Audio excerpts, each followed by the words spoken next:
Welcome to our CBS reviews. Today we bring you a more detailed review and look to the Radiolink AT10 version 2 that we already have the first impressions on a video that I'll let the link over here so you can see it.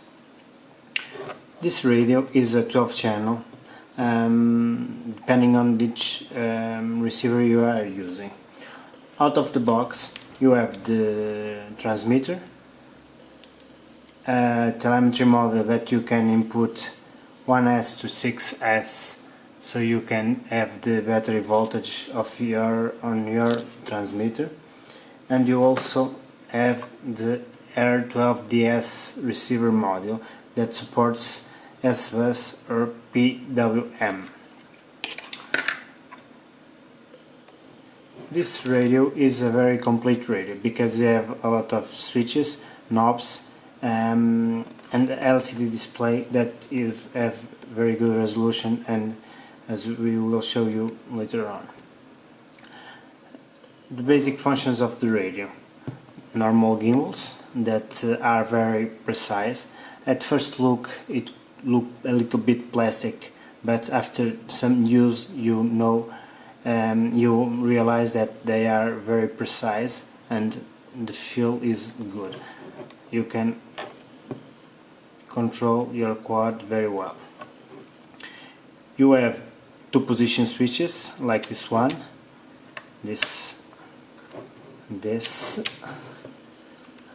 one, three position switches like this, and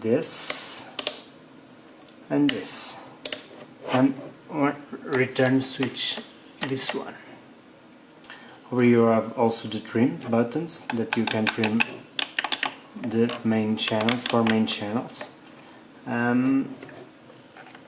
You have over here a knob that you can use and is well positioned to control a gimbal, for example. These ones you can have the adjust of PIDs or what other function you want.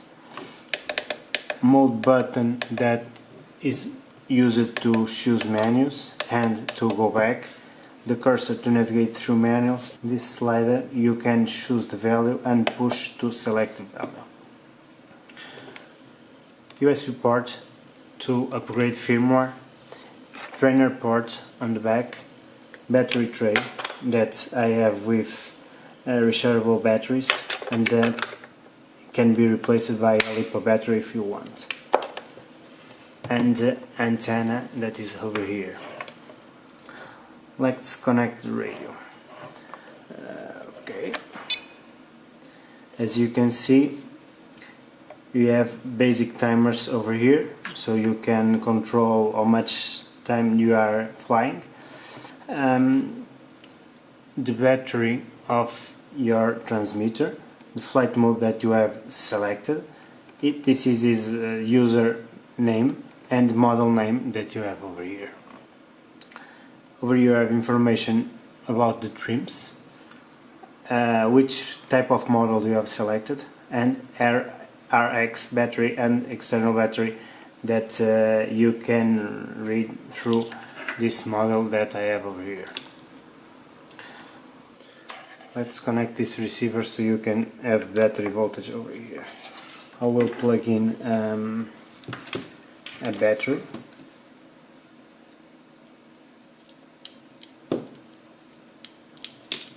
And also connect the receiver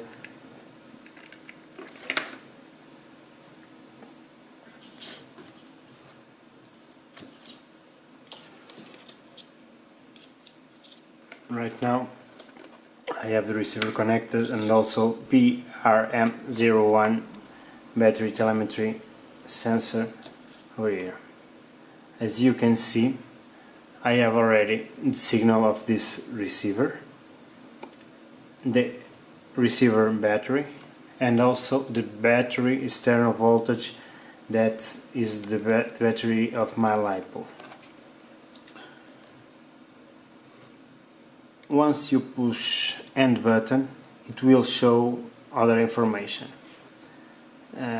Okay, it's not changing. Why? Because over here I have the information that the menus are locked. To unlock you have to push this button and it's unlocked, and then when you press end button you can see the information about your servos, as you can see.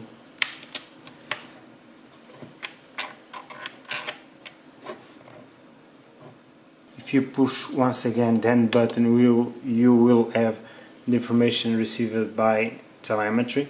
Because this model only sends battery, you only see the voltage of your battery.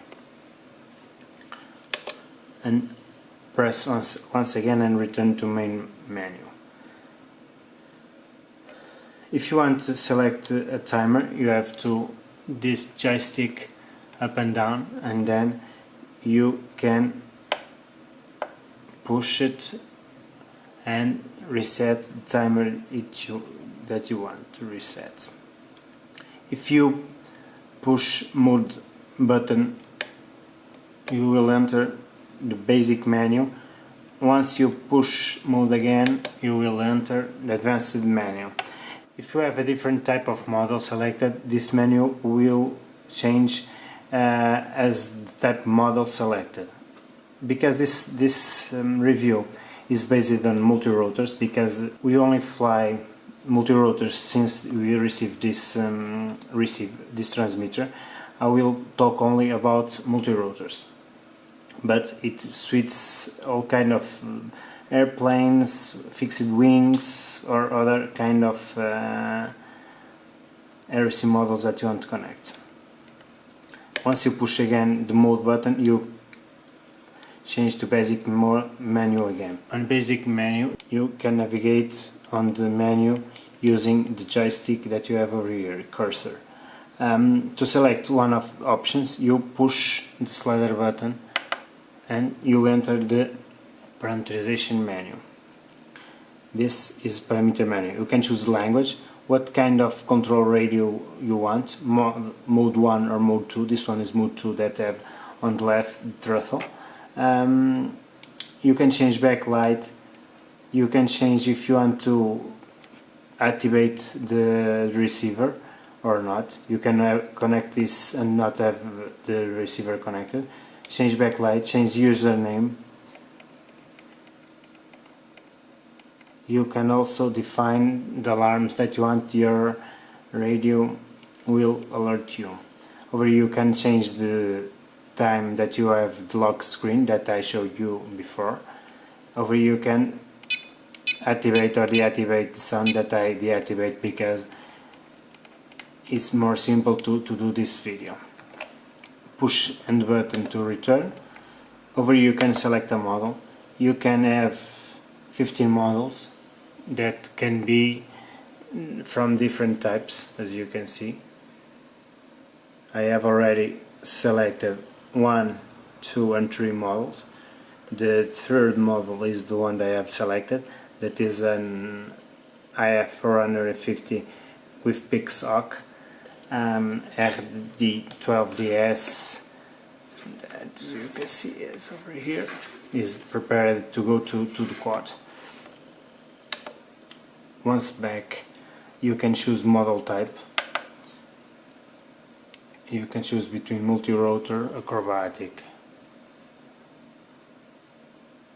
As you can see, a lot of different modules that you can select. You can change the endpoints of your channels. Made a sub-trim of your channels that is redundant with the ones that you have over here, so you can have double adjustments.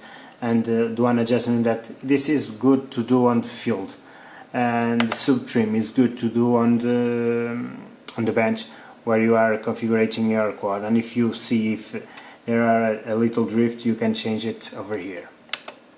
And then on the field with these ones, do a better calibration of your channels. Reverse, you can change the normal order or reverse order of your sticks or channels. you can change it expo over here of your channels.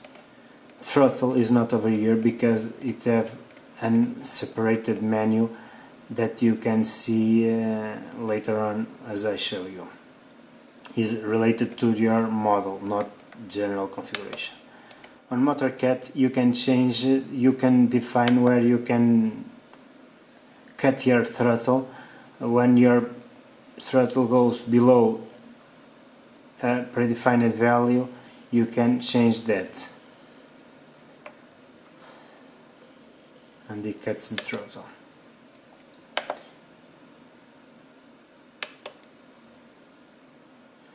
Over here you can reset the trims. You can change the steps that these switches improve your calibration. As you can see, if you choose 1, when you press 1 only increases 1. If you choose 10, when you push you increase 10 units. Okay, that gets back to default, and then reset, execute. To execute you have to push for at least 1 second so you can do the reset of your trims.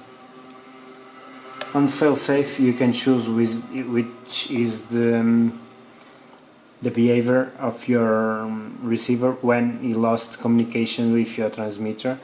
You can choose the level that you want to your channel react when he loses the signal. On auxiliary channels you can choose which auxiliary channels you want to configure. Channel 1, 2, 3 and 4 are the main channels, you should not change that. And channel 5, by default this radio has attitude. That is the flight modes that you can use on a lot of flight controllers. More used on Pixel, but we will show you later how you configure attitude mode also. So you can over here select and change it as you want your auxiliary channel. On timers you can select which timer you want, and with each condition that you want to trigger the timer. You can choose if you want up and down, and if you want to have a switch to arm and a switch to reset your timer, so you can control a determined time that you want. Trainer, over here you can choose which behavior of your channels when you are in trainer mode. Logic switch, you can configure how to switches behavior. You can choose if it's an AND or a OR logical gate. As you can see, choose your channels and you have the logic switches configured. If you want to mix two channels, you can do it over here on a logical way. The servo is the same information that I showed you before on the main menu when you press end. And receive is also the same information that you have over here with telemetry information. That over here is only voltage.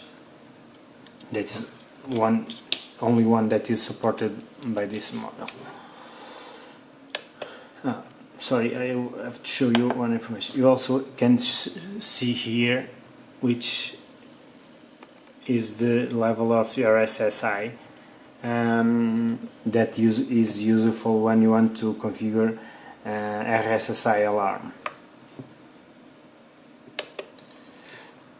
On the system menu you can choose or trim your voltages when you want to shut down the radio, the RSSI alarm, and how many channels do you want that your radio will control. 10 channels or 12 channels, that this depends which receiver you have connected. Over here you can change backlight from white to black.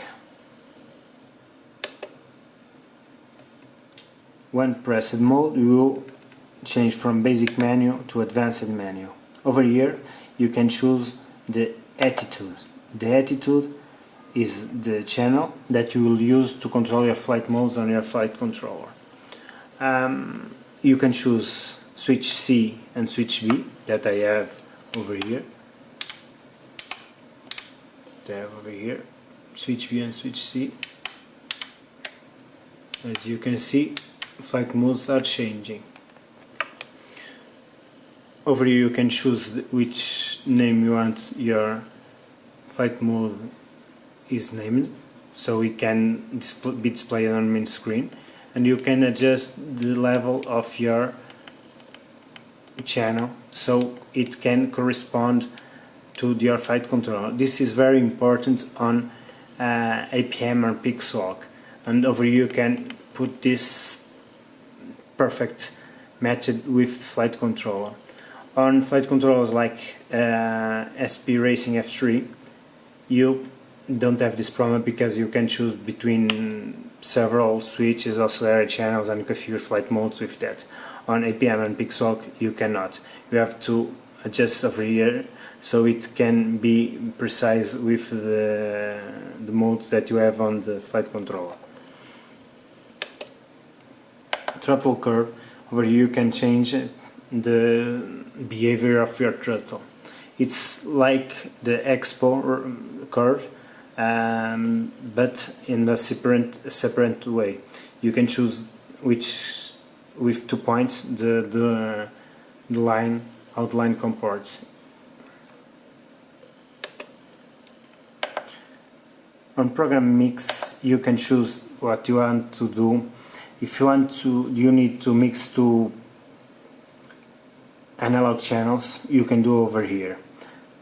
You can choose master and slave channel, and also enable or disable with a switch. Pressing and we'll go back to the main screen. After some flights, I get a better impression about the radio. At beginning it feels a little plastic, and I think it is a little bit plastic, but for the price it has the quality that the price costs us. This radio is a little bit big. For a racer or for something that you want to have a compact size, this is not the perfect radio, but I use it on my racer and I don't have problems with that with R6 DSM receiver. But it's designed with all these switches and knobs to control bigger machines, like photo, aerial, movies machines. I'm very glad, I'm impressed with this radio.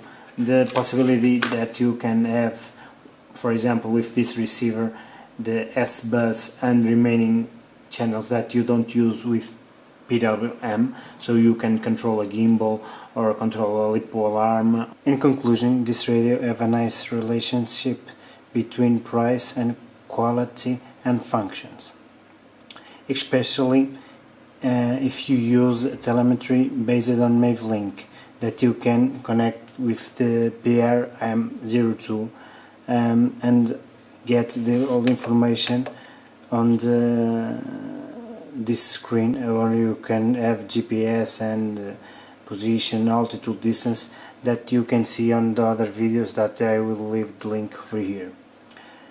Please, if you like this video, please give us a big thumb up.